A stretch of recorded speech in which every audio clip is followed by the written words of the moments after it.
예배 참석하신 여러분들을 환영하고 축복합니다. 영상으로 예배하시는 모든 분들도 환영하고 축복합니다.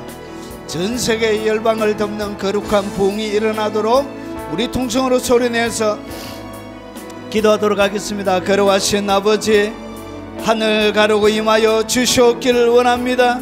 그 시내산에 임재하셨던 것처럼 하나님, 우리가 살아가는 이 땅 가운데 하나님의 영광으로 임재하여 주옵시기를 원합니다. 거룩한 하나님의 통치와 지배가 아버지 우리의 삶의 현장 가운데 압도적으로 임하게 아버지 하나의 은총을 베풀어 주시고, 주님 오시옵소서. 주님이 거느실 만한 곳으로 하나님 우리가 만들어 드릴 수 있도록 아버지 우리의 가슴 속에 불타는 열정과 사모하는 마음을 주시옵기를 원합니다. 아버지 극한 가난함을 주시옵기를 원합니다. 아버지 하나님, 하늘을 진동할 만한 내통함을 주시옵기를 원합니다. 주님의 심장 속에 머물러 있던 그 온유한 가슴을 우리의 심장 가운데 주시옵기를 원합니다.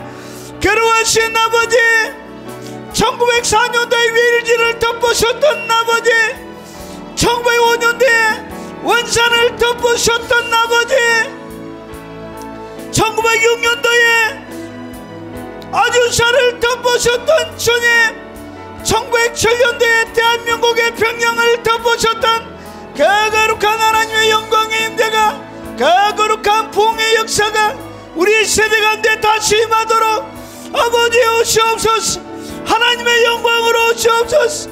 주님만이 우리 가운데 오시옵소서. 압도적인 임재로 능력으로 역사하여 주시고, 거룩한 하나님의 영광으로 충만히 채워 주시옵기를 원합니다. 하나님을 갈망하고 하나님을 낭만하는 거룩한 주님의 백성들이 일어나게 하시고, 아버지 말로 달 수 없는 사모함으로 충만한 거룩한 주님의 용사들이 일어나 하나님을 찾고 구하게 하시고, 아버지 온 하나님의 백성들의 심장을 아버지 사모함으로 채워주시옵소서. 교회들마다 거룩한 기도의 열정들이 일어나게 하시고, 잃어버린 수많은 하나님의 백성들의 심령 가운데 하나님을 향한 극한 갈망을 불어넣어 주시옵기를 원합니다.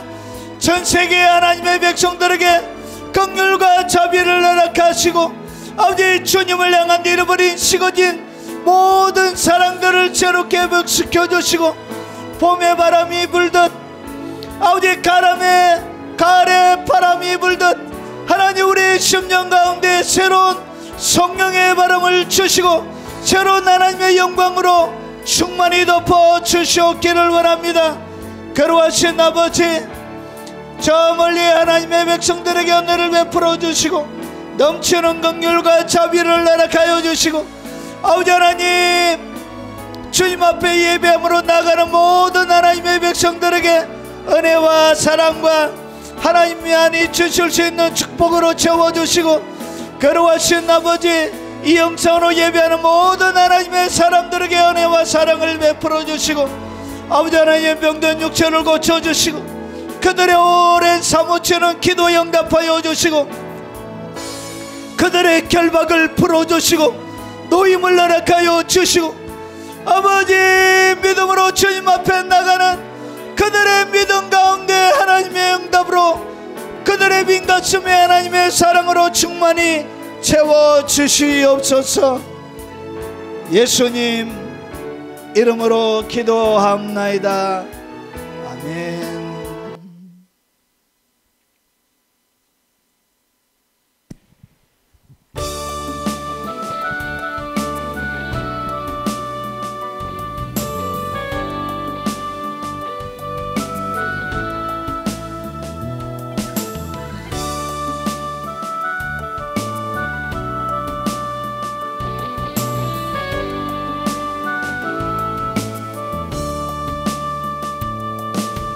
주님 다시 오실 때까지 나는 이 길을 가리라. 좁은 문 좁은 길 나의 십자가 지고 나의 가는 가는 이 길 끝에서 나는 주님을 보리라. 영광의 내 주님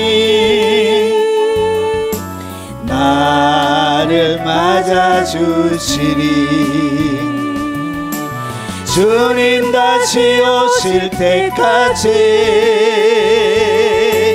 나는 일어나 달려가리라.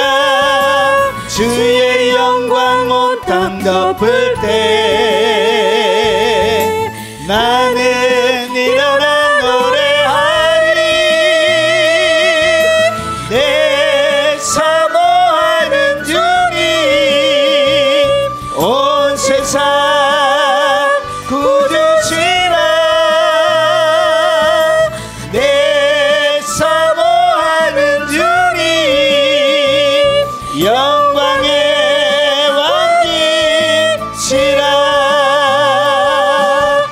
주님 다시 오실 때까지 나는 이 길을 가리라. 좁은 길 나의 십자가 지고 나의 가는 이 길 끝에서 나는 주님을 보리라. 영광의 내 주님 나를 맞아주시리. 주님 다시 오실 때까지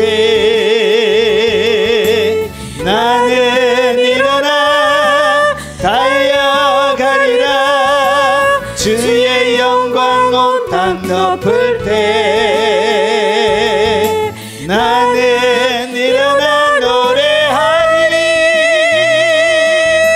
내 사모하는 주님 온 세상 구주시라. 내 사모하는 주님 영광의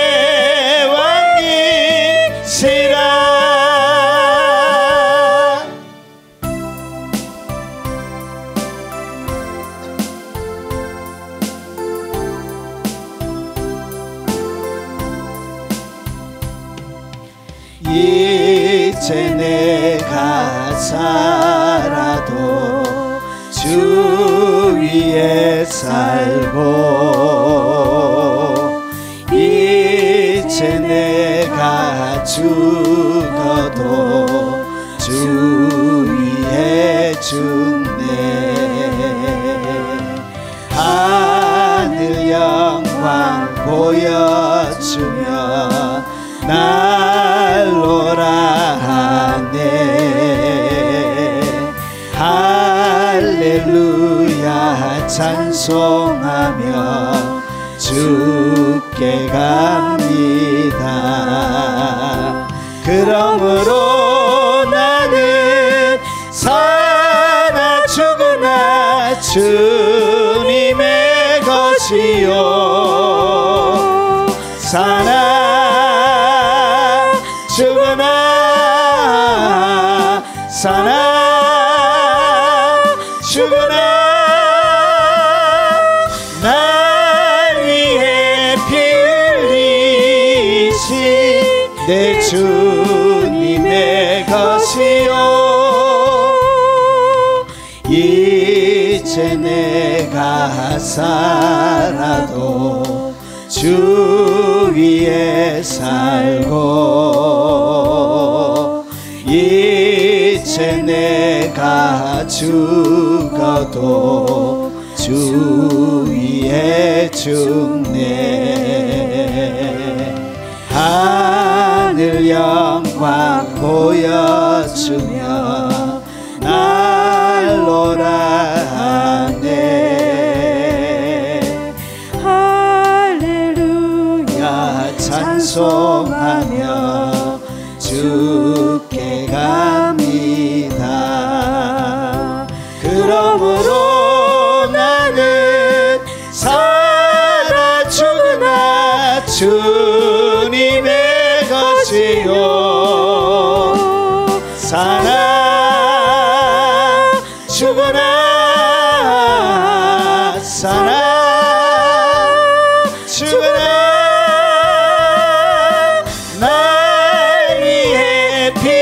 살리신 내 주님의 것이요 이제 내가 떠나도 저 천국 가고 이제 내가 있어도 주 위에 있네. 우리 예수 찬송하며 나는 가겠네. 전군 천사 나팔 불며 아좀 나오네. 그러므로 나는 사나 죽으나 주님의 것이요 사나 죽으나 사나 죽으나 날 위해 피 흘리신 내 주님의 것이요 이제 내가 떠나도 저 천국 가고 이제 내가 있어도 주 위에 있네. 우리 예수 찬송하며 나는 가겠네. 천군 천사 나팔 불며 마중 나오네. 그러므로 나는 사나 죽으나 주님의 것이요 사나 죽으나 사나 죽으나 날 위해 피 흘리신 내 주님의 것이요.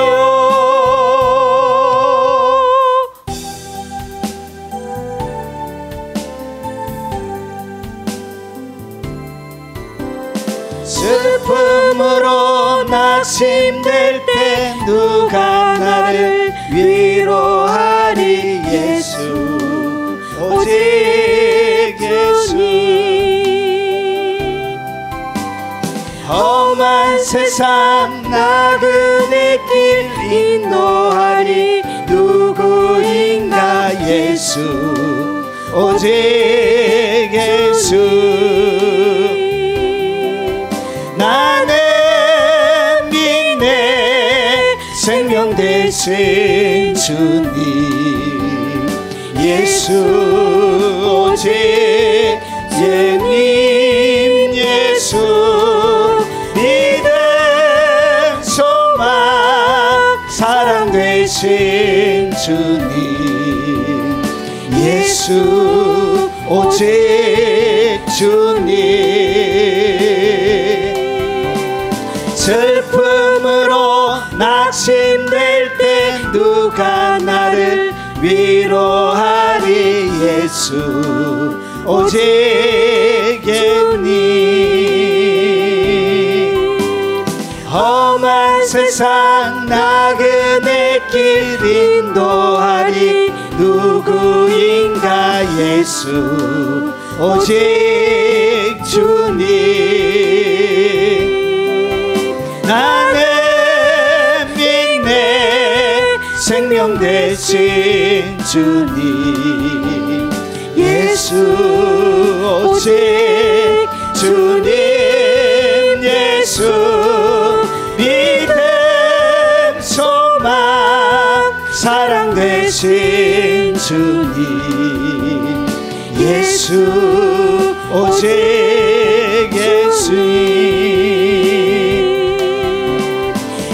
귀한 생명 희생하여 누가 나를 위원하리. 예수 오직 주님. 내 마음과 성품 다해 사랑하리. 누구인가. 예수 오직 주님. 나는 믿네 생명 되신 주님. 예수 오직 주님.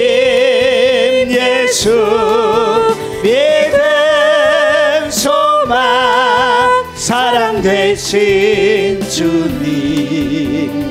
예수 오직 주님. 귀한 생명 희생하여 누가 나를 구원하리. 예수 오직 주님. 내 마음과 성품 다해 사랑하리. 누구인가. 예수 오직 주님. 나는 믿네 생명 되신 주님. 예수 오직 주님.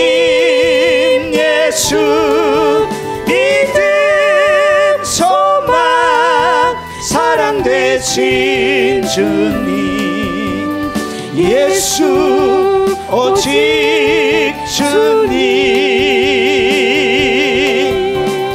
귀한 생명 희생하여 누가 나를 구원하리. 예수 오직 주님. 내 마음과 성품 다해 사랑하리. 누구인가. 예수 오직 주님.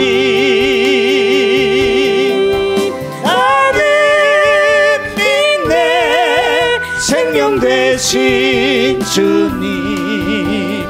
예수 오직 주님. 예수 믿음 소망 사랑 되신 주님. 예수 오직 주님. 나는 믿네 생명 되신 주님. 예수 오직 주님. 예수 믿음 소망 사랑 되신 주님. 예수 오직 주님.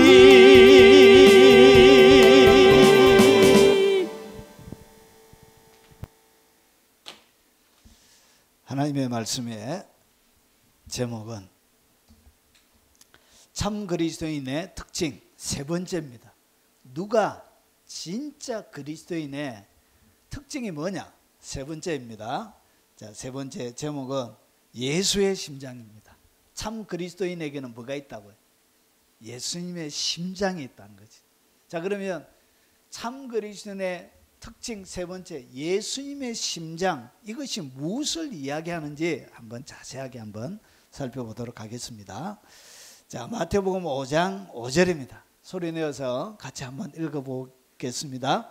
온유한 자는 복이 있나니 그들이 땅을 기업으로 받을 것이며.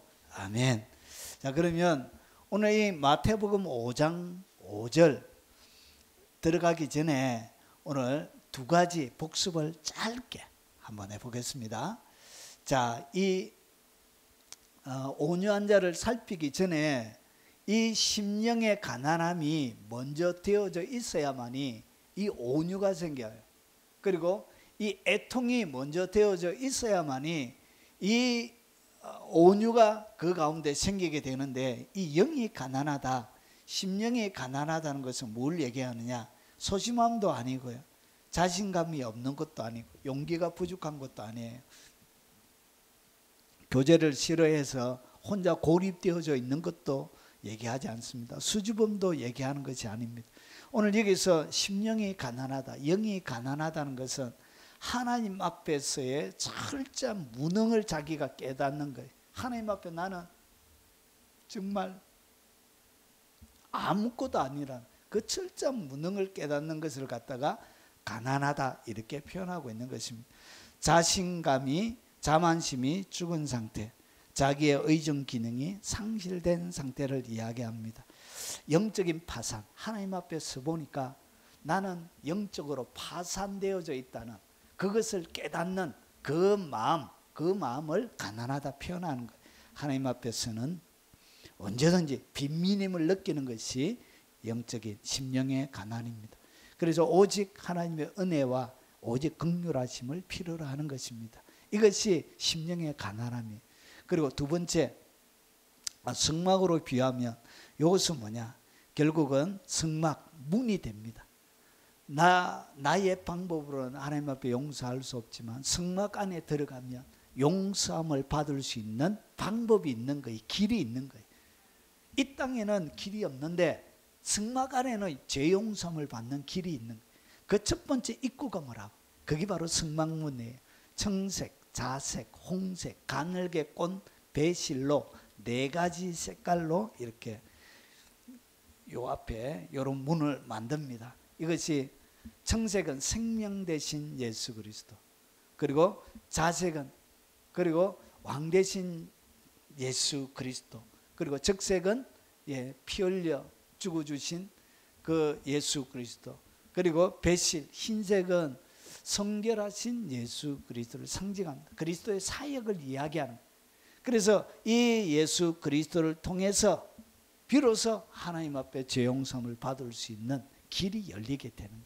이것이 심령의 가난함입니다. 자, 그리고 두 번째, 애통하는 것이 뭐냐? 이 애통은 죄에 대한 경건하고 거룩한 애통을 얘기해요. 오늘 가난한 자기를 바라보니까, 그리고 가난한 날마다 죄를 짓는 자기를 발견하게 되는 거예요.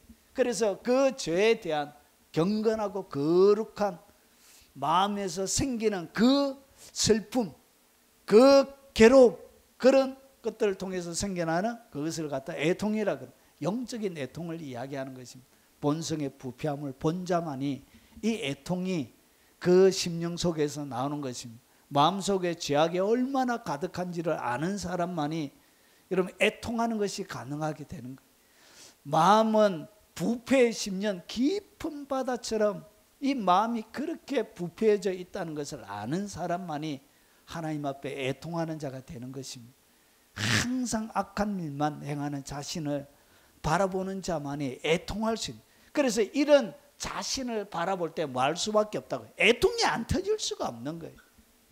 이것이 경건한 거룩한, 오늘 여기서 두 번째 이야기하는 애통하는 것이라고 표현하는 거예요. 성막으로 비유하면 오늘 번제단을 이야기하는. 그래서 이런 것들을 어떻게 해야 된다고?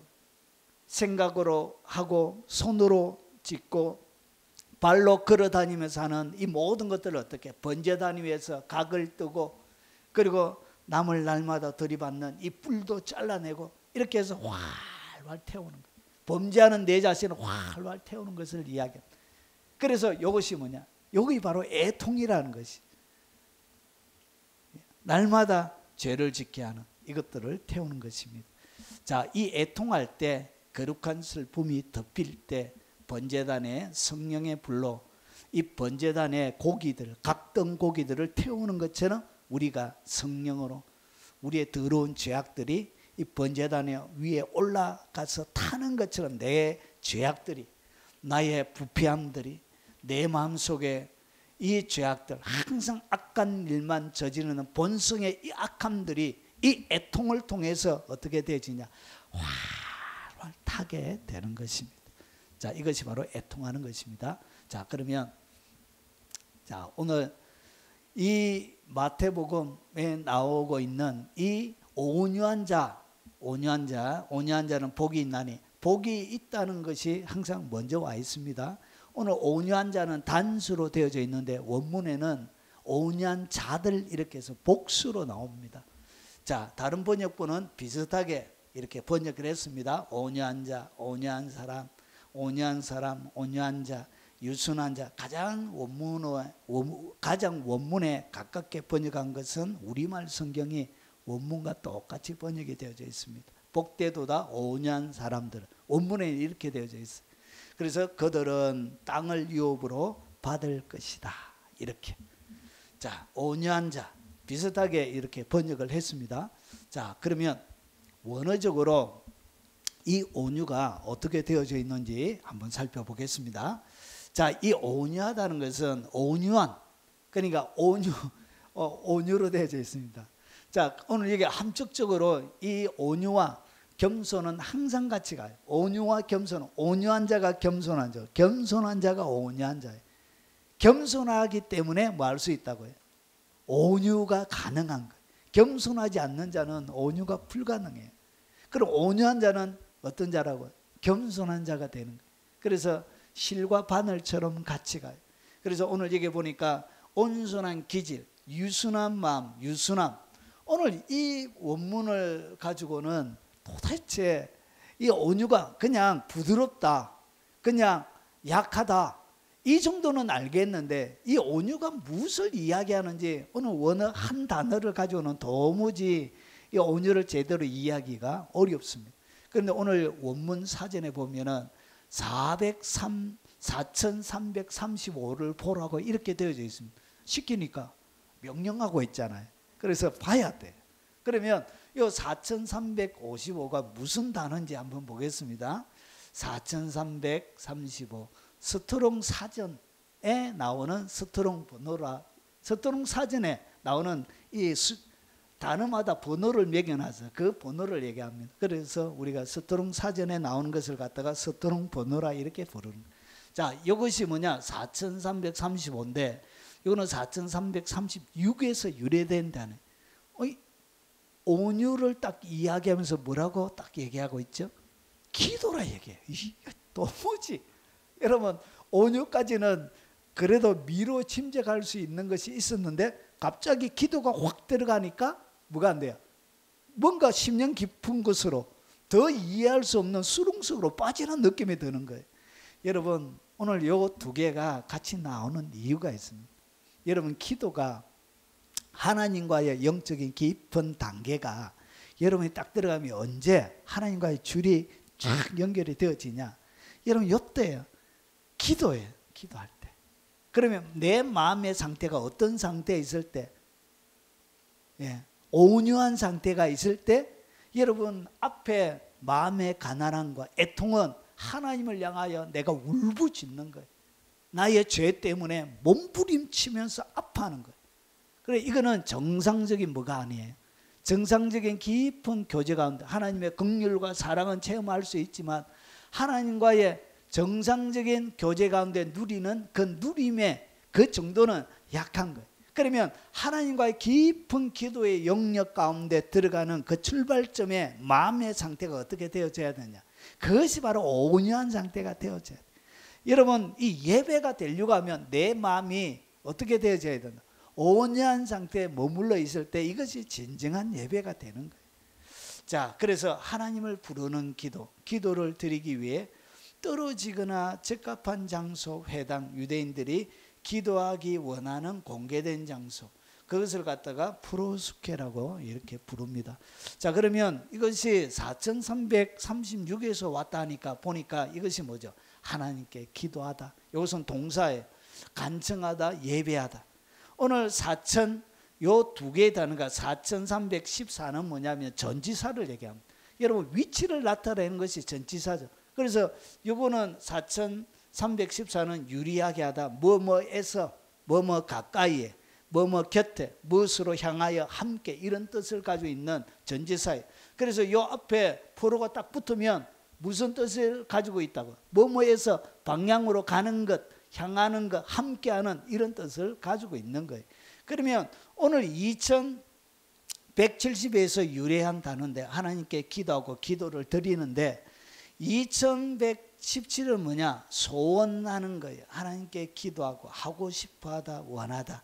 그러니까 이 온유한 상태가 되어져야만이 하나님 앞에 원하는, 여러분 하나님께 기도하는 진정한 기도의 깊은 단계 속으로 이렇게 들어가게 되는 거예요. 자, 이거 하고 싶어지는 거예요. 기도가 하고 싶어지는 거예요. 기도가 이제 원해지는 상태가 되는 거예요. 그래서 예수님은 평생 동안 뭐 하면서 사셨지요? 기도하면서 사셨지요. 자, 그러면 오늘 이 온유라는 것은 결국은 기질이 유순하고 마음이 온유하고 유순함인데, 이 단어는 결국은 깊은 기도를 할 수 있는 기본적인 상태와 같이, 그러니까 이 온유가 되어져야 깊은 하나님과의 기도가 되어지고, 온유한 상태에 머물러 있을 때 기도가 하고 싶어지는 거예요. 이것이 예배가 진짜 예배가 되는 거예요.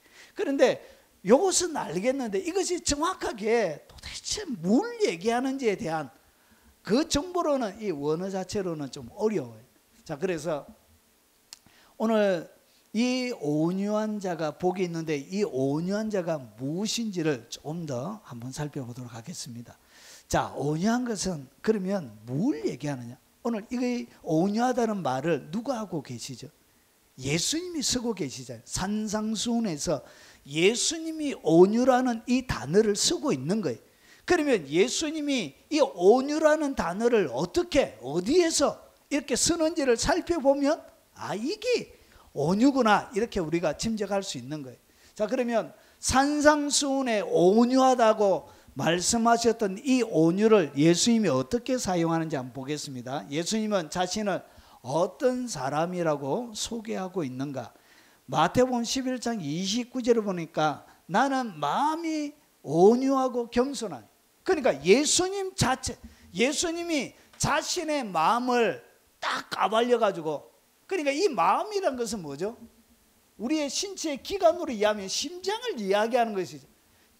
그의 가슴 속에 뛰고 있는 그의 삶을 움직이게 만들고 피가 돌게 만들고, 그의 삶들 가운데서 이런 모든 세포의 에너지를 공급하고 산소를 공급하고 능력을 공급하는 모든 것들이 심장, 마음에서 이렇게 나오게 되는데, 그 예수님의 심장, 그 마음에는 뭐가 있냐? 온유와 겸손이 있다는 거죠. 이 온유와 겸손이 결국은 예수님의 뭘 얘기하냐? 예수님의 심장을 이야기하는 거예요. 그래서 예수님의 마음의 상태를 갖다가 예수님 스스로가 오늘 온유한 자는 복이 있다 말씀하셨던 것과 똑같이 주님이 뭐라고 그러냐? 나는 마음이 온유하다, 그런 거예요. 예수님의 마음에 머물러 있는 이 상태가 결국은 그것이 온유란 것이. 그런데 이것으로는 이 온유가 무엇인지를 정확하게 알기도 쉽지가 않는 거예요. 예수님이란 것을 알겠어 이제. 예수님의 심장, 예수님의 본체 자체가, 예수님을 움직이는 동력이 온유와 겸손이란 것은 우리가 알겠습니다. 자, 그러면 결국은 이것이 뭐냐? 바로 예수님의 심장이란 거예요. 예수님의 심장에는 온유와 겸손이 있습니다. 자, 그러면 이것을 갖다가 바울이 예수님에 대하여 그가 하나님 예수님의 계시를 통해서 직접 배운, 그가 예수님을 어떻게 배웠는지, 바울이 예수님 온유한 마음, 그리고 예수님의 심장 가운데 온유와 겸손을 딱 준비한 이분이 어떻게 살았는지를 바울이 이렇게 소개합니다. 자, 바울이 어떻게 소개하고 있는지 한번 보겠습니다. 예수님의 온유한 마음 속에 온유가 있죠. 그리고 이 온유를 통해서 예수님이 살아갔던 거예요. 그러면 예수님의 마음과 삶을 바울은 어떻게 설명하느냐? 그러면 오늘 예수님의 마음에 바울이 이렇게 얘기하는 거예요. 너희 안에 이 마음을 품으라. 곧 그리스도 예수의 마음이. 그러니까 그리스도 예수의 마음에는 뭐가 있었다고요? 온유와 겸손이 있었던 거예요. 그러면 예수님의 마음에, 예수님의 마음을 품으라, 이렇게 해서 내가 품게 되어지면 내 속에도 뭐가 들어오는 거예요? 온유와 겸손이 딱 들어오는 거예요. 그러면 이 온유와 겸손이 들어가 있는 그 사람은 어떻게 사느냐? 이렇게 사는 것이 바로, 이것이 바로 온유라는 것을 설명해 주는 거예요. 첫 번째, 자, 너희 안에 그리스도 예수의 마음을 품으라 하면서 예수님이 마음속에 온유와 겸손을 가지고 어떻게 했냐? 그는 근본 하나님의 본체시나 하나님과 동등됨을 취할 것으로 여기지 아니하시고. 여러분, 예수님이 바로 창조주 성자 예수님이시죠. 그런데 어떻게 하냐? 하나님의 본체고요. 하나님과 동등됨을 그가 뭐하지 않았다? 취하지 않았다는 것이죠. 이 얘기는 뭐냐? 자기를 추정하지 않았다는 것이죠. 내가 하나님이다. 이 자식들이 이 모든 세계를 만든 내가 창조주가 왔는데 이 자식들이, 그래서 요한복음 1장에 보니까 뭐하지 않았다? 영접하지 않았다. 만드신 자가 자기 땅에 왔지만 사람들이 뭐하지 않았다? 영접하지 않았다. 왜 영접하지 않느냐? 자기의 행위가 빛 가운데 드러나서 두려울까 봐. 그래서 그들이 어떻게 했냐? 어두운 가운데 살기 때문에 빛을 받아들이지 않았던. 이 얘기는 뭐냐? 결국은 예수님은 하나님의 본체시고 그리고 하나님과 동등이시지만 뭐하지 않았다? 자기를 추정하지 않았다. 이 온유란 것이 뭐냐? 이 온유가, 그리고 온유와 겸손이 결국 뭐냐? 자기를 주장하지 않는 게 이게 온유구나. 자기를 주장하지 않는 게 온유예요. 오늘 바울이 이렇게 예수의 마음을 품으라 하면서 설명하는 거예요. 그리고 오늘 하나님의 본체, 하나님과 동등됨을 취할 것을 여기지 않는다는 것은 자기를 주장하지 않을 뿐만 아니라, 여러분, 자기가 하나님의 본체며 뭐하고 사람들은 뭐하게 되죠? 나를 따르라. 여러분, 이단들은 뭐하죠? 자기가 하나님도 아니면서 거짓말 해가지고 자기가 하나님이라 이러잖아요. 그런데 실제로 하나님의 본체시고 하나님과 동등인데도 뭐하지 않는다고요? 자기를 자랑하지 않는 거예요. 육체로 왔다 이놈들아, 영접해, 줄 서, 이렇게 나라들마다 다 불러가지고, 야 미국 까불래, 좀 똑바로 안 해? 러시아 왜 공격해? 치어! 이렇게 막 이렇게 줄 세우지 않고 주님 뭐하지 않죠? 자기를 자랑하지 않는. 자기를 자랑하지 않는 것이 그게 뭐죠? 그게 겸손이에요. 그게 뭐라고요? 그게 온유예요. 그렇구나. 그리고 오히려 자기를 뭐 했다고? 자기를 비워버리니까. 이야, 이거 온유가 뭐냐? 예수님의 마음을 품으라고 하면서 바울이 예수님의 마음을 설명하는데 예수님은 어떻게 했냐? 자기를 비워버렸대. 여러분, 자기를 비웠다는 것은 뭘 얘기하는 것이죠? 아무것도 요구하지 않았다는 거예요. 사람들 앞에. 여러분, 여기에 딱 오면 여러분, 사람들은 뭘 요구하죠? 여러분, 대통령 선거하면 따라다니는 사람들이 많이 있잖아요. 왜 죽을 똥 살 똥 모르고 여러분 그렇게 열심히 하죠? 피 터지게. 여러분, 잘하면 뭐 할 수 있죠? 공공기관의 기관장 자리 하나 얻을 수 있는 거예요. 적어도 잘하면 한 5년 동안 이제 몇 억씩 받아가면서 편안하게 먹고 살 수 있는 거예요. 여러분, 그런데 자기를 비워버렸다는 것은 뭐하냐? 자기 속에 아무것도 안 채운다는 얘기죠. 결국은 이 땅 가운데 와서 지위나 신분이나 어떤 특권이나 그리고 어떤 소유나 권세나 명예도 뭐하지 않는다고요? 요구하지 않는 거예요. 아무것도 요구하지 않는 자기를 비워버리는 것을 갖다가 뭐라 그러냐? 그것을 갖다가 온유라 그런 거예요.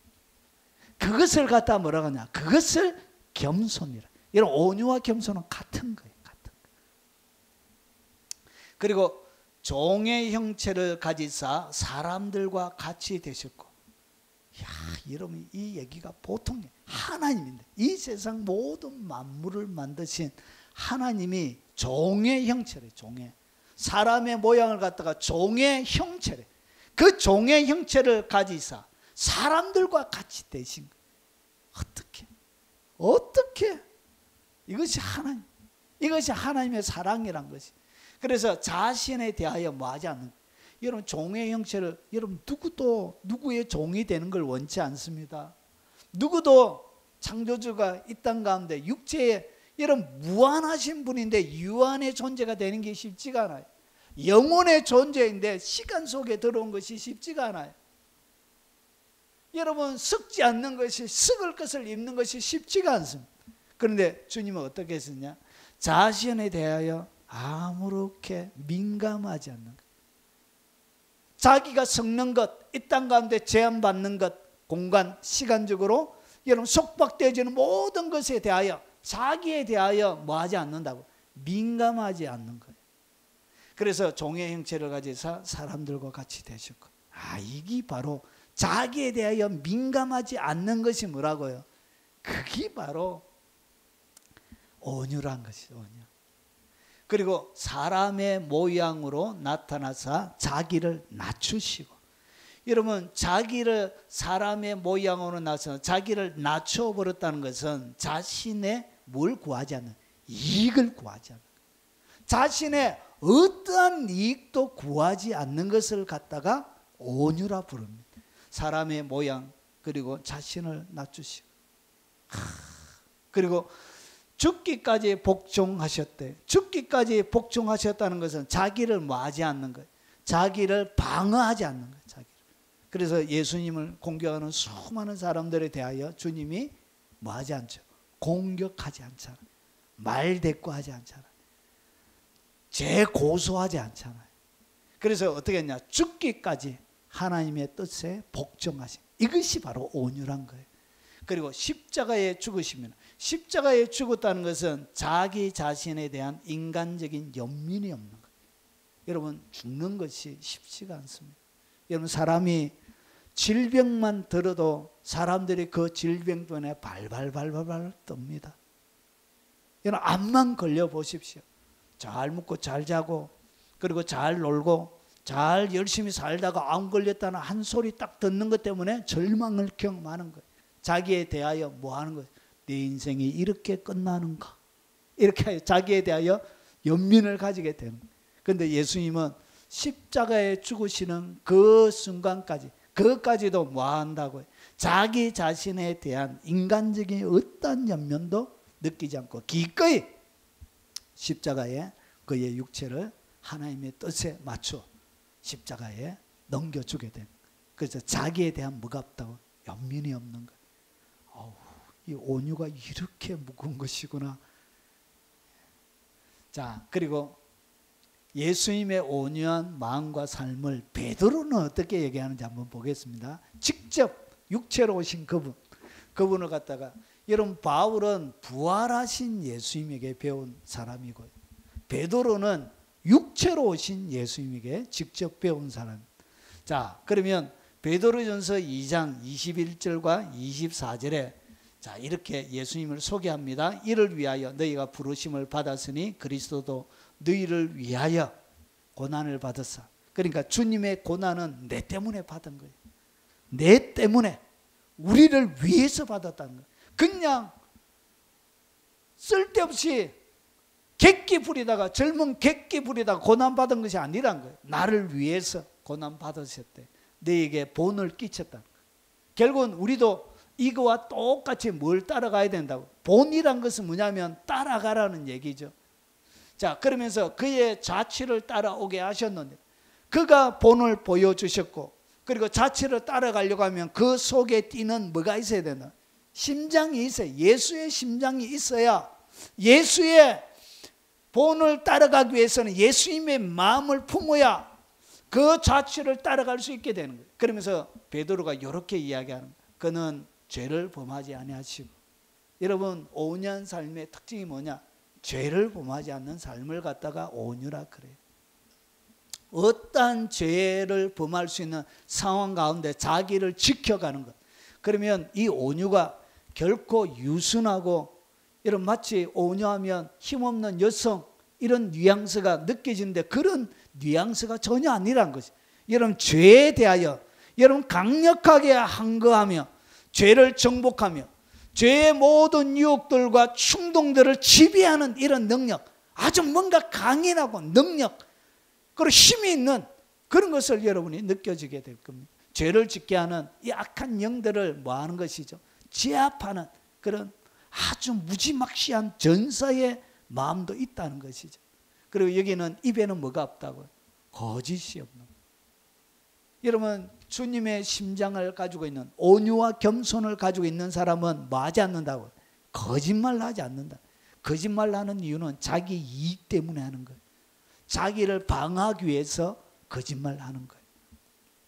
그리고 욕을 당하되 맞대 욕하지 아니하고, 여러분 자기를 방어하지 않는 것과 비슷한 것입니다. 그리고 고난을 당하되 위협하지 아니하고, 자기에게 누군가가 고난을 주면 뭐하죠? 칼 잘 쓰는 사람 구해가지고 그냥 옆에 동네 친구인데 힘도 겁도 엄청 많은데 칼잡이라고, 우리 동네를 주름 잡는 칼잡이라고 옆에 데리고 와가지고 까불면 칼로 한다잉 이렇게 뭐하죠? 협박하잖아요. 그런데 주님은 뭐하지 않냐? 고난을 당하시되 위협하지 아니하시고, 그리고 오직 공의로 심판하시는 하나님께 부탁하시며 친히 나무에 달려 그 몸으로 우리 죄를 담당하셨다는 것이죠. 그래서 공의로, 오직 공의로 우리의 삶들 가운데 평가해 주실, 재판 내려주실 그 주님만을 바라보는 그런 마음을 갖다가 온유, 그것을 갖다가 겸손이라 부르는 것입니다. 자, 그리고 한 가지만 더 보겠습니다.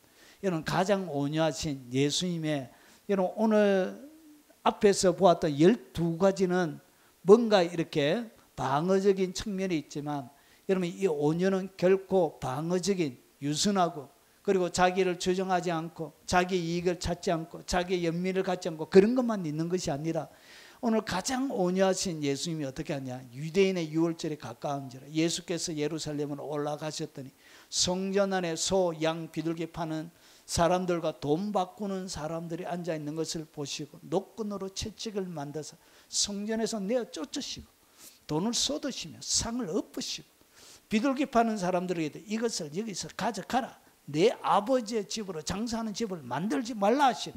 여러분 온유하신 분이 뭐하고 있죠? 온유와는 뭔가 어울리지 않는 과격하고, 오늘 여기 보니까 사람들을 구타하고, 여러분 난장판을 피우고 마치 이거는 시장 잡부, 깡패들이 할 법이라는 이런 일들을 주님이 하고 계신 거예요. 왜 예수님께서 하셨냐? 아버지 집을 무엇으로 만들었다? 장사하는 집으로 만들어버린 거예요.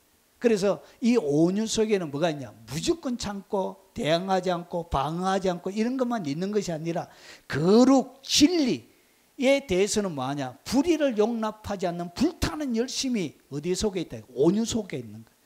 그리고 결단적인 행동도 이 온유 속에 있다는 거죠. 결국은 이 온유란 것은 결국은 유순한 마음만 있는 것이 아니라 여기에는 전사의 마음도 있다는 것이, 불타는 열심도 있다는 것이죠. 자, 오늘 이것을 단적으로 보여주는 사람이 모세예요. 모세. 여러분 모세가, 이 사람 모세는 온유함이 지면의 모든 사람보다 성하더라. 그러니까 가장 온유한 자라고 이야기, 하나님께서 모세에 대하여 평가를 내렸습니다. 그래서 민수기 12장 1절에 모세가 구스 여자를 취하였더니 십보로가 죽은 거예요. 광야 여정들 가운데 첫째 아내가 죽어버린 거예요. 그러면서 구스 여자를 취해서 아내로 삼았던 거예요. 여러분 선민의식을 가지고 있던 유대인들이 바라볼 때는 이것은 있을 수가 없는 거예요. 그래서 용납할 수 있는 문제가 아니에요. 자기 혈족도 아니잖아. 그런데 구스 여자를 취해가지고, 구스 여자가 누구냐? 아프리카 흑인이에요. 그래서 그 여자를 취했다는 것 때문에 어떻게 했냐? 그 여자를 취하였으므로 미리암과 아론이 모세를 비방하니, 그래서 미리암과 아론이 어떻게 했냐? 모세를 막 비방한 거예요. 다 누나고 형이잖아요. 누나와 형이 막 비방. 여기에 대하여 모세가 뭐하지 않죠? 반응을 안 보이잖아요. 그러니까 자기를 뭐하지 않는 거예요? 방어하지 않는 거예요. 자기를 주장하지 않는 거예요. 변명하지 않는 거예요. 이것을 갖다가 뭐라 그러냐? 이것을 온유라고. 그래 왜 구스 여자를 취했냐? 여러분 출애굽 당시에는 유대인들만 나온 게 아니에요. 거기에는 하나님의 능력과 권능을 체험한 그 애굽에 있는 사람들 뿐만 아니라 그 많은 하나님의 영광을 바라보는 사람들이, 그 이스라엘 백성들 외에 많은 사람들이 나온 거예요. 그래서 그 사람들을 여러분 하나님의 선민으로 받아들이기 위하여 전략적으로 이 구스 여자를 취해서 이스라엘 백성뿐만 아니라 하나님의 약속을 부여잡고 그 약속에 동참한 모든 사람도, 출애굽을 해서 나온 모든 사람도 하나님의 백성임을 보여주기 위해서 이 모세가 의도적으로 하신 거예요. 자, 그런데 이것을 갖다가 어떻게 했냐? 생각이 짧았던 미리암과 아론이 모세를 비방하게 되는 거예요. 이것이 바로 거기에 대하여 방하지 않는 것이 바로 온유예요. 여러분, 사람들은 자기에게 나쁜 얘기하고 하면 가만히 있습니까? 예, 가만히 안 있죠. 예, 왜 못 참느냐? 온유하지 않기 때문에 못 참는 거예요. 그런데 이렇게 비방하는 데는 침묵하는데, 여러분 출애굽기 32장 19절에는 진에 가까이 이르러 송아지와 그 춤추는 것을 보고, 그러니까 40일 동안 시내산에서 두 돌판을 가지고 내려오니까 이스라엘 백성들이 이런 우상 숭배를 하고 막 춤추고 우상에게 예배를 드리고 이러잖아요. 그래서 여러분 가장 온유했던 사람이 뭐 하고 있죠? 대노하는 거예요. 그래서 손에서 그 판들을 산 아래로 던져 깨트리는 거예요. 그래서 거룩한 뭐가 있다? 거룩한 불의가 있는 거예요. 하나님 앞에 법을 떠나는 거기에 대하여는 여러분 불같이 대노하면서 예수님처럼 똑같이 뭐예요? 진리를 세우는 거예요. 이것이 뭐냐? 그게 바로 온유예요. 자, 이것이 온유의 모습입니다. 자, 그러면 정리를 한번 해보겠습니다. 자, 이 온유가 뭐냐? 자기를 주장하지 않는 것이에요. 그리고 주장하지 않으니까 자기를 자랑할 일도 없는 거예요. 자랑하지 않으니까, 주장하지 않으니까 요구도 안 하는 거예요. 그리고 자신에 대하여 여러분 주장도 안 하고 자랑도 안 하고 요구도 안 하니까 자신에 대하여 민감하지가 않는 거예요. 그리고 자신의 이익도, 자신에 대하여 민감하지 않으니까 이익도 추구하지 않는 거예요. 그래서 정치인들 중에 정치인들의 자격을 갖다가 어떻게 했냐? 온유한 자를 나라의 모든 일을 하는 정부의 관료로 세워야 돼. 온유의 시험을 치야 돼. 온유의 여러분 평균 80점 밑에는 다 떨어뜨려야 돼. 그래야 나라가 잘 되는 거예요. 도둑놈이 없어지는 거예요. 참말로 이렇게 되면 이상적인 유토피아가 될 것 같은데, 자신은 뭘 구하지 않는다? 이익을 구하지 않는 거예요. 자기를 방어하지 않는 거예요. 그리고 자신에 대한 인간적인 뭐가 없다고? 연민이 없는 거예요. 연민이. 그래서 자기의 이익을 구할 필요가 없는 거예요. 자신에 대한 연민이 없기 때문에 방어할 이유가 없는 거예요. 아무런 이유를 느끼지 못하는 거예요. 그리고 뭐 하지 않는다고? 죄를 범하지 않는 거예요. 이렇게 7가지를 하게 되면 결국 뭘 범하게 돼요? 죄를 범하게 되잖아요. 그래서 죄를 범하지 않는 상태가 되는 거예요. 입에 거짓이 없고요. 욕을 당하되 맞대 요구하지 않고요. 고난을 당하되 위협하지 않고요. 공의로 심판하신 이에게 부탁하고, 그리고 불의를 용납하지 않는 불타는 열심과 결단력이 있는 행동도 있다는 것이죠. 그래서 이것을 갖다가 한 구절로 딱 이야기하면, 여러분 누가복음 14장 11절을 보면 무릇 자기를 높이는 자는 낮아지고 자기를 낮추는 자는 높아지리라. 그래서 예수님의 일생은 사람들을 왜 이렇게 자기를 주장하지 않고 요구하지도 않고 했냐? 주님이 예수님이 이렇게 했다는 얘기는 결국은 예수님 자신이 하지 않고 말하는 분이 아니에요. 예수님 자신이 이 땅 가운데 온 수많은 사람들과 만남을 가지면서 예수님이 어떻게 사셨다고요? 모든 사람보다 자기보다 다른 사람을 늘 높이면서 살았던 거예요. 그래서 세리를 만나서 대접할 수 있는 것, 그와 식사할 수 있는 것도 세리를 자기보다 더 높여주신 거예요. 수많은 죄를 짓는 사람보다 뭐 했다고요? 그 사람들을 주님이 더 높여준 거예요. 더 가치 있는 사람으로 인정해 준 거예요. 예수님의 삶이 이렇게, 이것이 뭐라고? 이것이 바로 온유예요. 그래서 온유한 사람에게는 누구나 다 가까이 갈 수 있습니다. 누구도 온유한 사람 옆에는 화살을 맞을 일이 없어요. 말 잘못했다고 이렇게 꿀밤 맞을 일도 없고, 이런 타박 당할 이유도 없고, 멸시와 천대 당할 이유도 없는 거예요. 왜냐? 그 사람이 항상 온유한 사람이 가장 낫다라고 생각하기 때문에 그런 거예요. 그래서 이것이 뭐냐? 성막으로 비하면 이것이 바로 물두멍이에요. 물두멍. 그래서 제사를 지내고 난 다음에 이 물두멍은 뭐하냐? 손과 발을 씻는 거예요. 여러분 위에는 손을 씻고 밑에는 뭐 하는 것이죠? 발을 이렇게 씻는 거예요. 손과 발을 씻는 거예요. 여러분 왜 손과 발을 씻을 수밖에 없냐? 손이 너무 더러운 거예요. 하나님의 성소 안에 들어가기에 너무 더러운 거예요. 발도 너무 더러운 거예요. 왜 그러냐? 번제단에서 뭐 했죠? 고기 나르고 그리고 밑에다가 나무 집어넣어가지고 불 떼고 이렇게 했잖아요. 그래서 그의 온 몸과 손과 발에는 뭐가 있어요? 피비린내부터 시작해서 이런 음중, 숯으로 생기는 이런 까만 거 이런 것들이 다 묻어 있는 거예요. 그래서 물두멍에서 자신을 비춰보니까 한숨만 나오는 거예요. 그래서 이 물두멍은 뭐냐? 말씀 앞에 자신을 비춰보니까 자신을 정확하게 보여지게 되는 거예요. 확실하게 손이 얼마나 더러운지. 발을 씻지 않고는 감히 들어갈 수가 없는 더럽혀진 발을 가지 말아야 할 그 수많은 것들 갔던 그 부끄러운 발, 하지 말아야 될 손으로 했던 안 해야 되는데 말 안 듣는다가 등 하나 두드려 패가지고 그렇게 했던 이 손 가지면 안 된다 막 가져온 거 너무나 탐스럽고 아름답고 보암직도 하고 먹음직도 해가지고 뭐 했다고 해요? 하와가 손으로 따먹은 거예요. 손으로 했던 거 도저히 손이 부끄러워가지고 하나님의 앞에 갈 수가 없는 거예요. 그래서 자기 자신에 대한 뭐가 없어요? 기대감이 제로인 상태가 바로 온유한 상태예요. 부끄러움과 절망을 느끼는 거예요. 속에서. 예수님의 마음에는 이런 마음을 가지고 계셨던 거예요. 불의와 더러움을, 그래서 불의와 더러움을 과감하게 씻어내는, 씻지 않고는 안 될 자신을 바라보게. 그래서 불의가 올 때는 주님이 뭐 하지 않았다? 죄 짓지 않았죠. 과감하게 씻는 거예요. 힘있게 씻어내는 거예요. 능력있게 열정적으로 씻어내는 거예요. 그것이 바로 온유란 거예요. 더럽혀지는 것을 뭐 하지 않느냐?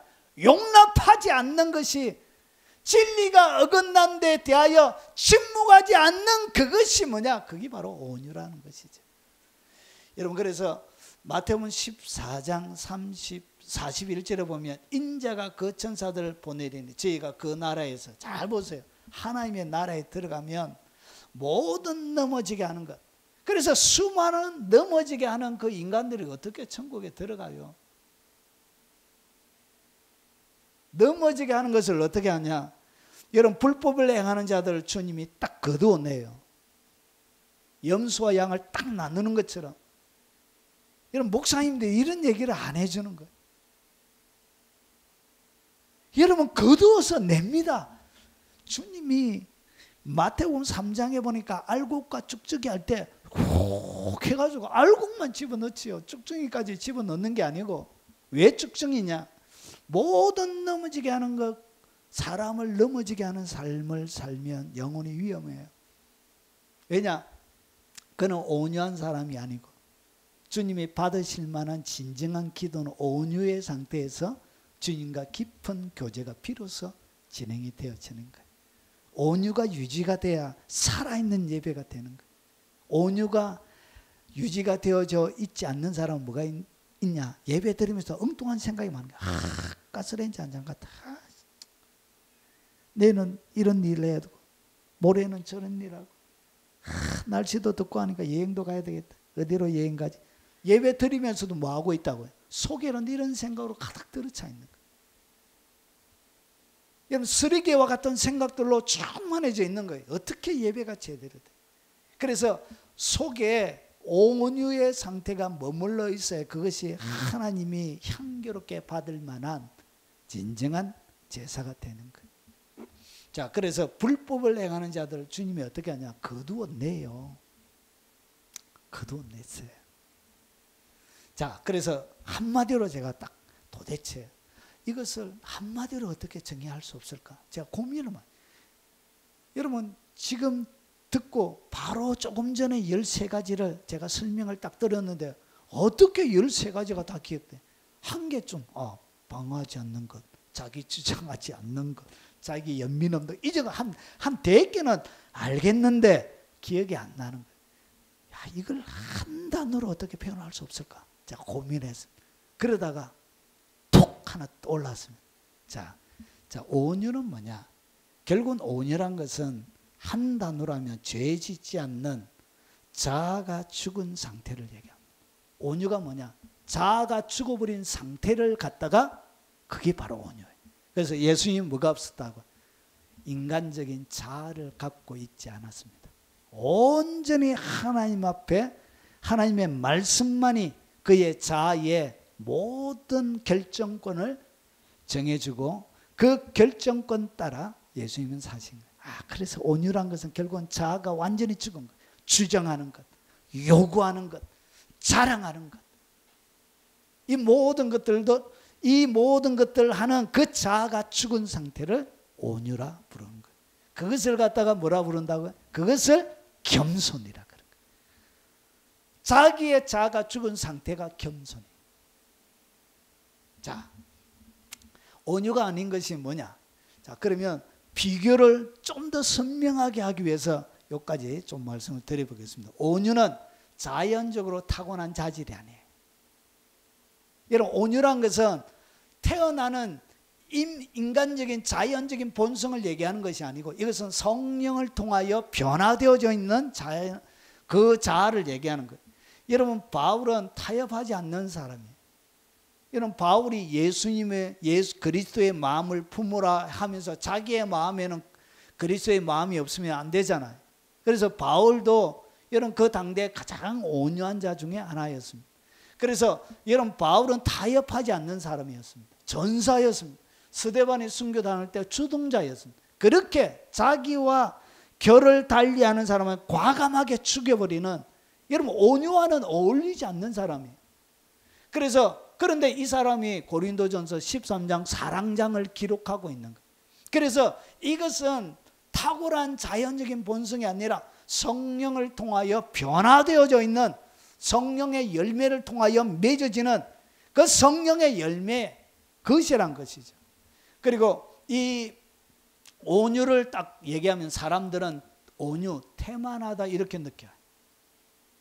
온유하다면 아유, 이래도 헝, 저래도 헝, 누가 찔러도 헝 이렇게. 그래서 이 온유란 것은 태만을 의미하지 않습니다. 왜 그러냐? 하나님의 많은 종들은 다 온유한 자들이었어요. 다윗도 그렇고. 그런데 모든 종들은 다 열정적인 사람이었어요. 태만한 사람이 없었어요. 죽기까지 복종했던 사람들이에요. 예수님이 부르셨던 모든 사람은 죽기까지, 죽도록 충성하라. 그래서 태만한 사람이 없었어요. 그래서 온유는 태만이 아니에요. 여러분, 온유하면 저 사람 무기력하고 안이한 사람이라고 얘기하는데, 여러분, 모세 가장 온유한 자였지만 모세는 무기력과는 전혀 상관없는, 안이함과는 전혀 상관없는 사람. 이 온유란 것은 인간적인 그런 것이 아니란 거예요. 그리고 마음에 들고 친절한 것. 여러분, 모든 사람의 마음에 들고 모든 사람에게 친절한 그 사람이 온유한 사람이다. 성경은 그렇게 말하지 않습니다. 그것이 온유가 아니에요. 왜냐? 예수님이 어떻게 하냐? 성전을 확 디벼버리잖아요. 그게 온유란 거예요. 그래서 모든 사람에게 마음에 들고 모든 사람이 친절한 것이 온유가 아니다는 거예요. 그리고 인격이나 인물됨이 연약한 거. 온유한 사람 보면 저 사람 연약하다. 자기 주장도 못하지, 자랑도 못하지, 그리고 자기를 방어도 못하지. 이렇게 보면 물렁물렁한 사람처럼 보이지만 그렇지 않다는 거지. 그래서 인물됨이 연약한 것도 아니에요. 여러분, 아브라함이 당대 가장 온유한 자인데, 여러분, 조카 롯을 구하기 위해서 집에서 길렀던 318명 군대를 조직해가지고 가가지고 전쟁하는 사람이에요. 온유한 사람. 여러분, 이삭을 드리라고 하니까, 여러분, 물렁물렁한 사람은 자기 아들 번제로 못 드려요. 자기의 아들을 하나님의 명령 앞에 드릴 수 있는 그런 마음을 가지고 있는 거예요. 그래서 연약함과 이런 것과는 전혀 거리가 멀다는 거죠. 그래서 이것은 뭐라고 해요? 성령을 통하여 우리의 내면 가운데 맺어지는 성령의 열매 중에 하나란 것이죠. 자, 이 정도 하면 온유에 대한 설명이 좀 된 것 같습니다. 됐지요? 참말로 여러분들은 앉아가지고 편하게, 참말로 저는 생고생을 하는데 결국은 정리 딱 하면 온유는 자아가 죄 짓는 자아가 하나님의 말씀에 순종하지 않는 내 자아가 죽은 상태를 온유라 그런 것입니다. 자, 그러면 온유한 자에게 주시는 하나님의 복의 내용이 뭐냐? 자, 온유한 자는 복이 있나니 그들이 땅을 무엇으로 준다고? 기업으로 줘요. 야, 참 희한하다. 온유한 자가 땅을 기업으로 받는다. 땅을 왜? 온유한 자 자기 주장도 안 하고 방어도 안 하고 뭐 요구도 안 하고 이익을 챙기지도 않는데 왜? 땅을 기업으로 받아? 자, 한번 보겠습니다. 뭘 받느냐? 땅이란 것은 흙을 이야기합니다. 흙. 그리고 이것은 나라, 세상, 땅, 육지. 그러니까 경작지, 그리고 전 지구, 그리고 바다, 물, 대조를 이루는 땅을 얘기합니다. 지역, 영토, 구역. 그러니까 이런 것들을 갖다 뭐라 그러냐? 땅이라 이야기합니다. 오늘 이게 기업으로 받을 것이요. 이것은 우리말로는 이렇게 세 개로 되어져 있지만 헬라 원문에는 이것이 한 단어로 되어져 있습니다. 한 단어. 자, 그래서 이것은 뭐냐? 기업으로 받는다는 것은 상속자가 되는 거예요. 그러니까 땅을 상속하는 상속자가 되는 거예요. 그리고 후사가 되는 거예요. 배분받는 거예요. 목으로 받는 거예요. 특히 상속부를 받는 것을 얘기합니다. 그래서 온유한 자가 뭘 받는다고요? 땅을 상속받는 그런 복을 누리게 되어집니다. 그런데 오늘 기업으로 받을 것이며 이 동사가 뭐냐면 동사예요. 동사. 움직이는 단어. 이 행동을 하는 것을 동사라고 그러죠. 이거는 직설법이에요. 그리고 이 단어가 미래 능동태 3인칭 복수로 되어져 있습니다. 그러니까 땅을 기업으로 받는다는 이야기는 이 땅에서 받는 것이 아니라 미래에 받는 거예요. 그래서 너희가 온유한 자는 그들이 땅을 기업으로 받게 되어지는데 이 땅에서 받는 것이 아니라 미래에서 받는 것으로 예수님은 여기에서 설명하고 있는 것입니다. 자, 그래서 온유한 자는 땅을 기업으로 주십니다. 그래서 예수께서 이르시되, 여러분 땅을 이 땅 가운데 받는다면 예수님의 말씀을 여러분 이야기가 좀 어려워져요. 왜 그러냐? 여러분 가장 온유한 자가 예수님이었기 때문에 이 땅에도 뭘 받아야 된다고? 땅을 받는 것이 맞죠. 근데 예수님이 이렇게 이야기하는 거예요. 예수께서 이르시되 여우도 굴이 있고 공중의 새도 거처가 있으되 오직 인자는 머리 둘 곳이 없다 하더라. 그러면 뭐가 없다고? 땅이 없다는 얘기죠. 그래서 오늘 여기서 이야기하는 이 땅은 뭘 얘기하는? 미래에 그가 받을 상속분 유산을 이야기하는. 누가 받는다고? 온유한 자에게 하나님이, 온유한 자가 진짜 나의 상속자라 그런 거예요. 이것이 바로 주님이 이야기하는 나의 나라를 상속받는 자의 특징이 뭐냐? 그 자가 바로 온유한 자라 이렇게 부르고 있는 것입니다.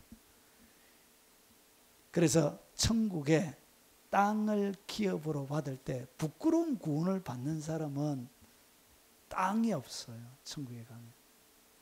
죽기 전에 구원받는 사람은 천국에 한 것이 없기 때문에 뭐가 없어요? 예, 땅이 없어요. 땅이. 그래서 간증했던 수많은 사람들 이렇게 여러 책들을 보면 어떤 분이 천국에 갔는데 그 한 사람이 막 꽃밭에서 막 소리치면서 막 뛰다니면서 막 놀고 있더래요. 옷도 정상적인 옷이 아니고. 그래가지고 저렇게 막 기뻐 뛰면서 막 날뛰면서 찬양하는데 저 사람이 누구냐고. 예수님 십자가에 못 박힐 때 죽기 전에 회개한 사람이라. 거기에는 뭐가 없다고요? 예, 땅이 없어. 땅이. 자, 그래서 오늘 마태복음 25장 34절에 보면 창세로부터 그때 임금이 그 오른편에 있는 자들에게 이르되 내 아버지께 복을 받을 자들이여 나와 창세로부터 너희를 위하여 예비된 나라를 상속하라. 예비가 되어져 있는 거예요. 미래에 받을 땅이에요. 그래서 예비된 나라를 말하 상속하라. 하나님이 나라를, 땅을 여러분 가운데 기업으로 주시는 것입니다. 누구에게 준다고? 온유한 자에게. 그러니까 온유가 준비가 안 되고 여러분 마음에 가난함만 있고 애통하다가 그냥 가면은 뭐가 없다고요? 땅의 기업이 없는 거예요. 땅의 기업이. 땅의 기업은 누구에게부터 준다고요? 온유한 자에게. 자, 첫째가 나와 이르되 주인이여 당신의 한 문화로 10문화를 남겼나이다. 여러분 10명의 종에게 똑같이 한 문화를 딱 나눠준 거예요. 나눠주고 나서 마지막 결산을 하는데 한 문화로 10문화를 남겼나이다. 주인이 이르되 잘하였다. 착한 종이여, 내가 지극히 작은 것에 충성하였으니 10고을 권세를 차지하라고. 결국은 땅의 넓이는 누가 하는 것이죠? 내가 이 땅 가운데 살아가는 나의 삶이 나의 땅의 넓이를 뭐 하는 것이죠? 넓혀가는 거예요. 넓게 만드는 거예요. 똑같이 한 문화를 받았는데 한 종은 10고을을, 그러니까 10개를 남기니까 10고을을 주는 거예요. 이래서 주님이 뭘 준다고? 땅을 주는 거예요. 땅을. 기업으로. 그런즉 누구든지 사람을 자랑하지 말라. 만물이 다 너희 것임이니라. 그러면서 바울이나 아볼로나 게바나 세계나 생명이나 사망이나 지금 것이나 장래 것이나 다 너희의 것이요. 하나님 우리에게 기업으로 다 주신다는 것이죠. 야고보서 2장 5절에 내 사랑하는 형제들아 들을지어다. 하나님이 이 세상에 대하여는 가난한 자를 택하여 믿음에 부유하게 하시고 또 자기를 사랑하는 자들에게 약속하신 나라를 유업으로 받게 아니하셨느냐. 그래서 하나님이 나라를 어떻게, 땅을 유업으로 여러분들에게 주신다는 것이 고린도전서 6장 2절과 3절에 자, 우리가 천사를 판단할 것을 너희가 알지 못하느냐. 여러분 그 나라의 땅을 받으면 여러분 우리가 마지막 날에는 천사들도 여러분 앞에 뭘 받는다고? 천사들도 여러분 앞에 재판을 받게, 여러분이 판단하게 되는 그런 권세를 여러분이 누리게 됩니다. 여러분의 땅에서 그런 것들을 주시는 것입니다. 여러분 계시록에 보면 왕노릇 하는 데 대한 이야기가 계속 반복적으로 나옵니다. 저희가 몇 가지 더 있는데 제가 몇 가지 추려서 나왔습니다. 저희가 땅에서 말이라 왕노릇하리라. 왕노릇하려고 하면 뭐가 있어야 돼요? 왕이 되려고 하면 영토, 국민, 주권이 있어야 되잖아요. 그래서 땅도 하나님께서 허락해 주시는 권능을 잡으시고 왕노릇하시도다. 그리스도와 더불어 천년 동안 왕노릇하니 저희가 세세토록 말이라 왕노릇하리라. 그래서 뭘 주어서? 땅을 주어서 그 땅의 왕으로 여러분 가운데 왕노릇하도록 세세토록 하나님께서 뭘 주시냐? 기업을 땅으로 주시는 거예요. 어떤 자들에게? 온유한 자들. 그래서 이 땅 가운데 여러분이 주정하고 누리지 못했던 것들을 하나님이 그 나라에서 무엇으로 갚아준다고? 땅으로 딱 갚아주는 거예요. 부동산으로 주님이 주시는 것입니다. 시편 37편 11절에 그런데 이 신약적인 의미 있지만 구약적인 의미에는 땅을 준다는 의미가 여러분 좀 더 폭넓게 되어져 있습니다. 그러나 온유한 자들은 땅을 차지하며 여러분 구약에도 똑같이 되어져 있어요. 그런데 풍성한 화평으로 절구하리다. 어떤 데 준다고요? 천국에 갔으면 마지막 날에만 주는 것이 아니라 살아있는 이 땅에서도 주님이 뭘 준다고요? 땅을 주시는 거예요. 그래서 마태복음에 보면 여러분 이 땅 가운데 핍박을 받지만 이 땅에서도 몇 배 받는다? 100배의 하나님의 복을 이 땅 가운데서도 누리게 되는 거예요. 그리고 두 번째, 여러분 온유한 자를 하나님이 구원해 주세요. 하나님이 땅의 모든 온유한 자를 구원하시려고. 주님이 구원하는 대상이 여러분 주님의 구원을 맛보려고 하면 어떤 상태가 되어져야 되냐? 여러분 모든 여러분이 온유한 상태가 되어져야 주님의 구원을 맛보게 되는 거예요. 여러분 주님의 구원을 맛보려고 하면 온유한 상태가 되어져야 되는 거예요. 그게 진정한 기도고 그게 진정한 예배가 되는 거예요. 그런데 온유하지 못하고 자기의 생각, 자기의 의지 이런 것이 살아있는 동안은 기도의 응답이 지연이 되죠. 그래서 여러분 마음에 하나님의 응답이 언제 오느냐? 내 마음이 온유한 상태가 딱 되어지면 그때 주님이 여러분 가운데 구원을 베풀어줘요. 기도 응답이 그때 와요. 그리고 구원, 심판날에 일어나실 때로다. 여러분 하나님의 심판이 이 땅 가운데 일어날 때 누구를 구원한다고요? 온유한 자를 주님이 구원해 주세요. 그리고 온유한 자를 주님이 가르쳐요. 여러분 온유에 머물러 있는 것이 왜 그렇게 중요하냐? 여러분 영적인 계시가 왜 안 열리느냐? 영적인 계시는 여러분이 온유한 상태에 머물러 있을 때 영적인 계시 그리고 영적인 깊이가 그리고 성령을 통하여 가르쳐주는 영적인 세계가 이 온유한 상태에서 열려요. 오늘 제가 앞에 원어를 보여드렸죠. 기도 뭐가 되어진다? 예배가 되어진다고 하잖아요. 예배 가운데 하나님과 깊은 만남이 일어나는 거예요. 그래서 보세요. 시편 25편 9절을 보면 온유한 자를 정의로 지도하시며, 주님이 정의로 그들을 지도하시는데 어떤 자들을 지도한다고? 온유한 자. 내가 온유한 상태에 머물러 있을 때 하나님이 정의로 나를 지도해 주시는, 그리고 온유한 자에게 그의 도를 가르치시는 하나님의 도, 깊은 계시가 온유한 상태에 머물러 있어야만이 깊은 계시가 열리는 거예요. 그래서 여러분, 자기의 죄 때문에 날마다 가난하고 애통하는 그런 정도의 상태에서는 깊은 계시가 안 열려요. 그냥 번제단에 태워야 될 죄 짓는 자만 있는 거예요. 깊은 계시가 열린다는 것은 제가 뭐라고 말씀드렸죠? 성막으로 물두멍이라 말씀드렸죠. 비로소 뭐가 보이기 시작한다고요? 자기가 보이기 시작하고 하나님이 보이기 시작하는 영적인 단계에서 주님이 어떻게 하냐? 그의 도를 가르쳐줘. 손가락 밑에, 손톱 밑에 떼끼 있다 이렇게. 아, 그거 씻어내야 된다 이렇게. 그래가지고 꼬쟁이로 이렇게 손톱 밑에 떼 씻거라 이렇게. 발등에 피 묻었잖아요. 그거 닦아내 이렇게. 시커먼 거 묻었네. 그거 닦아내 이렇게. 그래서 주님이 뭐 하신다? 세밀하게 여러분에게 온유한 자에게 그의 도를 가르쳐주는 영적인 계시가 이렇게 열리는 거예요. 여러분, 하나님의 놀라운 말씀, 음성을 깊이 있게 듣기를 원하십니까? 여러분의 마음을 어떻게 만들어라? 온유한 상태로 만드셔야 돼요. 여러분의 마음을 겸손하게 만들어야 돼요. 그때 계시가 열려요. 하나님의 비밀한 진리가 확 열려요. 그리고 이 온유한 상태가 되어져야, 보십시오. 주님이 나는 마음이 온유하고 겸손하니 온유하고 겸손해야 나의 멍에를 메고 내게 배우라. 여러분, 온유한 자에게서 주님이 뭐 할 수 있다고요? 온유한 상태에서 사람들을 가르쳤고, 이 온유한 상태가 되어져야 주님께 배울 수가 있게 되는 거예요. 그리하면 너희의 마음이 쉼을 얻으리. 여러분, 온유한 상태가 되어져야 뭐가 일어난다고? 여러분, 다른 사람에게도 쉼을 주고 여러분의 마음 속에도 뭐가 일어나냐? 쉼이 일어나. 왜 교회를 많이 다니고 하는데 하늘에 그 쉼, 그 하늘의 기쁨을 맛본 그 기쁨을 왜 내가 누리지 못하느냐? 마음이 뭐 상태가 아니기 때문에 그렇다. 온유한 상태가 아니기 때문에 하늘의 기쁨을 맛보지 못한, 쉼을 누리지 못하는 거예요.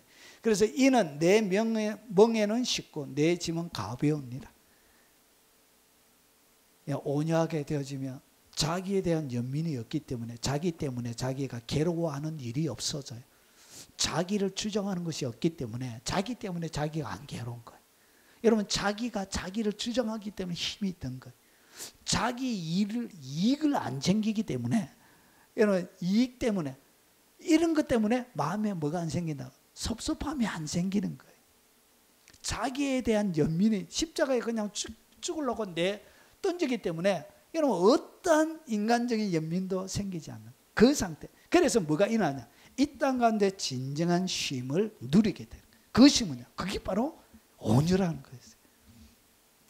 자, 온유는 왜 그렇게 필요한가? 온유는 사랑을 나타내는 방편이에요. 그래서 사랑은 오래 참고, 그리고 사랑은 뭐하며? 온유하며. 온유한 상태가 되어져야 뭐 할 수 있다고? 사랑할 수 있습니다.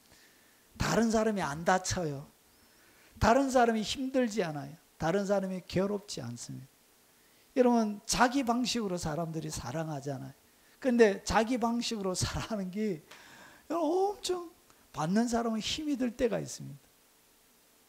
필요 없는데 계속 주고 하면 얼마나 그게 힘들다고요. 아, 나 필요 없는데, 나는 내 기호에 맞지도 않고 전혀 관심도 없는다. 그거 계속 자기가 좋아한다고. 그거 계속 주고 하면 얼마나 힘들다고. 저는 국밥 좋아해가지고 다른 사람에게 국밥 물어가려고 하니까 돼지국밥 이래가지고 자기는 나는 돼지 못 먹는데, 우리 어떤 청년 중에 한 명은 돼지 자체를 못 먹잖아요. 그래가지고 걔는 항상 소고기를 사줬습니다. 제가 항상 소고기. 여러분, 자기가 좋아한다고 해서 그것만을 딱 해버리면 다른 사람에게는 그것이 힘들 수가 있는 거예요. 근데 이 온유란 것은 누구에게 포커스를 맞춘다고요? 상대방에게 딱 포커스를 맞추는 거예요. 자기보다 남을 더 높여주기 때문에 여러분 이 온유가 흘러갈 때는 사람이 뭘 느끼게 돼요? 사랑을 느끼게 돼요. 편안함을 느끼게 되는 거예요. 쉼을 누리게 되는 거예요. 그래서 교회 안에도 온유한 사람이 가득 들어차야 돼요. 그래야 교회가 편안해요. 아이고 화장은 와저래 떡칠해가지고 옷은 와저래 입었노. 우리 청년들이 교회를 떠나는 많은 이유 중에 하나가 제가 어떤 걸 보고 저한테 어제 얘기를 해주던데 막 찬양해가지고 자기가 열심히 찬양하고 뭐 섬기고 하는데 거기에 대하여 이 꼰대 같은 장로님, 권사님 이분들이 막 머럭하고 혼내고 비하고 폄하고 막 이런데요. 그러니까 하고 싶은 마음이 들겠습니까? 그래서 교회 떠나는 그런 청년들이 있다는 얘기를 하더라고요. 여러분 온유, 결국은 이 온유를 통해서 뭐가 흘러가냐? 사랑이 흘러가게. 그래서 이 온유한 분 예수님 옆에 가기만 하면 사람은 뭘 느끼나? 사랑을 느끼게 되는 거예요. 온유는 성령의 지배를 받는 신자들이 맺는 열매. 성령의 열매 중에 뭐가 들어가죠? 온유가 들어가요. 이것이 성령을 통하여 맺혀지는 열매란 것은 성령의 그가 지배함을 받고 있다는 것을 어떻게 하냐? 온유한지 안 온유한지 딱 보면 알아요. 그가 하는 설교, 그가 하는 사역, 그가 하는 모든 것들을 이게 성령을 통하여 해가고 있는지 아닌지를 어떻게 분별하냐? 온유를 딱 봐요. 자아가 살아있는지 죽었는지. 그러면 성령의 사역인지 인간적인 열심으로 하는 사역인지 정확하게 분별이 되는 것입니다. 자, 그리고 이 온유는 지도자에게 꼭 필요한 자질이에요. 여러분 너희를 대면하면 오늘 바울이 얘기하는 것입니다. 고린도 교인들에게 너희를 대하여 대면하면 겸비하고 떠나 있으면 담대한 나 바울은 이제 그리스도의 온유와 관용으로 친히 너희를 권하고. 그러니까 권할 때도 여러분 이 온유 관용은 바울과는 어울리는 단어가 아니에요. 여러분 바울은 온유 관용 이런 거 상관없는 무자비한 사람이에요. 무자비한 사람. 살인 중독. 그래서 예루살렘에 있는 사람들 가둬서 그거로 성미가 안 차가지고 다음에 세계에 살고 있는 성도들도 잡아서 감옥에 넣으려고 여러분 대제사장의 공문을 받아서 다메섹으로 가는 그 길 위에서 예수님을 만나게 되는 것이 이런 그런 사람이에요. 그런데 바울이 뭐라고 그러겠다? 그리스도의 온유. 결국은 자기가 너희 마음에 이 마음을 품으라. 곧 그리스도 예수의 마음이니 하면서 자기가 그 그리스도를 품었던 거예요. 그래서 너희를 권하고. 여러분 이 온유를 해야 교인들이 안 다쳐요. 여러분 혹시나 여러분 다치거든. 목사님이 온유하지 못하는구나 그래 생각하시면 됩니다. 쟤라고 뭐 부끄럽다 이제. 내가 엄청 불리하게 됐다 이제. 에이씨. 진리를 선명하게 드러내면 목회하기가 힘들어요. 자, 이것은 목회자에게만 있는 거 아니에요. 이것은 누구에게도 신자에게도 꼭 있어야 되는 거예요.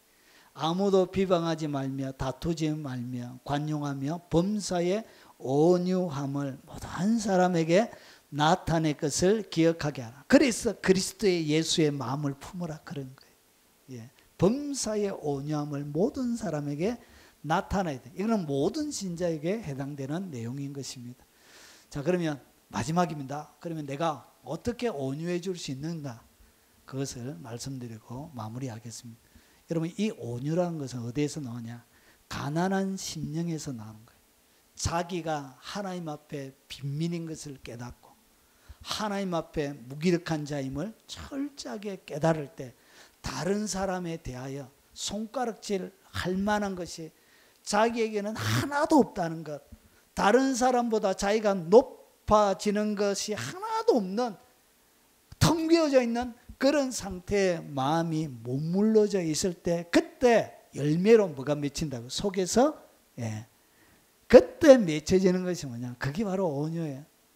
여러분 애통함, 계속적인 하나님 앞에 이 애통함을 통해서 여러분 이 애통함을 통해서 성령의 불로 나의 죄된 모든 더러운 것들이 내 속에서 불타 성령의 불로 불탈 때 번제단 위에 올라서 활활 탈 때 그때 열매로 맺혀지는 것, 그 타고난 상태, 마음의 상태가 뭐냐? 그게 바로 온유예요.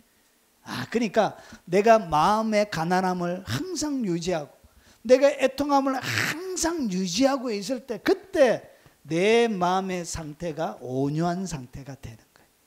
그래서 붕 뛰어서 온유한 상태에 바로 갈 수 있느냐? 안 돼요. 왜냐? 속이 너무 더럽기 때문에. 온유함, 자기를 주장하려는 자아가 살아있는데 어떻게 온유로 가요? 그래서 이 계단을 통해서 심령의 가난함, 애통함을 통하여 비로소 온유가 오는 거예요. 그리고 이 온유 한 번 왔다 해서 되는 게 아니에요. 어떻게 했냐? 그러므로 너희는 하나님이 택하시고 거룩하고 사랑받는 자처럼 뭐하고? 거룩하고. 여러분 거룩이 유지가 되어져야 돼요. 거룩이 유지가 안 되어지면 온유는 깨어져요. 여러분 그래서 죄 짓고 나서 바로 제일 처음에 거룩이 깨어지고 나서 제일 처음에 드는 마음의 생각이 먼저 신경질 나잖아요. 화나잖아요. 그래서 남편이 별 얘기도 안 하는데 괜시리 막 갱년기도 아니고 막 그냥 화나죠. 죄 짓고 나면 바로 거룩이 깨어지면 바로 경건이 깨어지면 바로 화나는 거예요. 온유가 없어지는 거예요.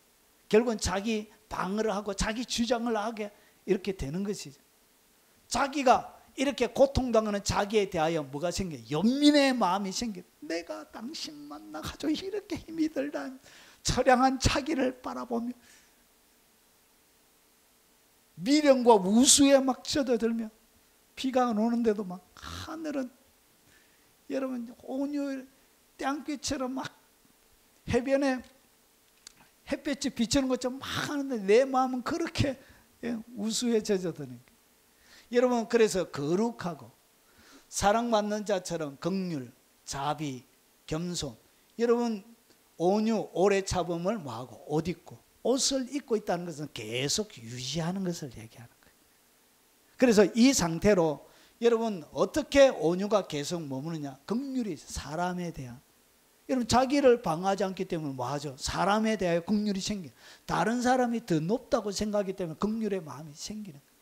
자기를 바라보니까 자기처럼 처량한 사람이 없으니까 다른 사람에 대해도 뭐가 생기냐? 긍휼한 마음이 생기는 거예요. 자비, 그리고 겸손, 온유, 오래 참음을 옷 입고 계속 반복적으로 옷을 입고 있어야 돼요. 이 상태를 지켜야 돼요. 그리고 오직 너 하나님의 사람아 이것들을 피하고, 여러분 앞에 보면 경건을 깨트리는 많은 것들을 소개하고, 그리고 나서 오직 너 하나님의 사람아 이것들을 피하고, 경건, 거룩을 깨트리는 모든 것들을 피하고 의와 경건과 믿음과 사랑과 인내와 온유를 말아 따르라. 온유한 그 방법대로, 내 자아가 드러나지 않는 방법대로 철저하게 따라가야 돼요. 계속 반복적으로 따라가야 돼요. 그래서 이것이 습관화가 되어져야 돼요. 이것이 여러분의 삶들 가운데 철저하게 몸에 익혀져야 되는 거예요. 그래서 믿음의 선한 삶을 살아. 이렇게 해서 온유와, 오늘 여기에 의, 경건, 믿음, 사랑, 인내, 온유, 요 하나, 둘, 셋, 넷, 다섯, 6개. 요 6개가 믿음의 선한 삶을 싸우는 도구예요. 믿음의 선한 삶을 어떻게 싸우냐? 이 6개의 요소가 여러분 속에 있어야 믿음의 선한 영적인 전쟁을 치러낼 수 있는 거예요. 그러나서 영생을 취하라. 이를 위하여 내가 부르심을 받았고 많은 정인 앞에 선한 정언을 하였도다. 이렇게 해서 여러분이 뭘 하냐? 온유한 상태를 여러분의 삶들 가운데 만들어가는 것입니다. 그래서 이 땅 가운데서도 누릴 뿐만 아니라 이 온유한 자들에게는 마지막에 왕노로 탈 수 있는 하나님께서 땅을 주십니다. 그래서 여러분 이 땅 가운데 온유한 삶을 이루시고, 그리고 마지막 날 하나님 앞에 서서 큰 나라를 상속받고 왕노로 타는 귀한 그 삶을 만들어가는 그런 보배로운 시간들이 되시길 주의 이름으로 축원합니다. 자, 오늘 들은 말씀 기억하면서 우리 찬양하고 각자 기도하시다가 돌아가시도록 하겠습니다.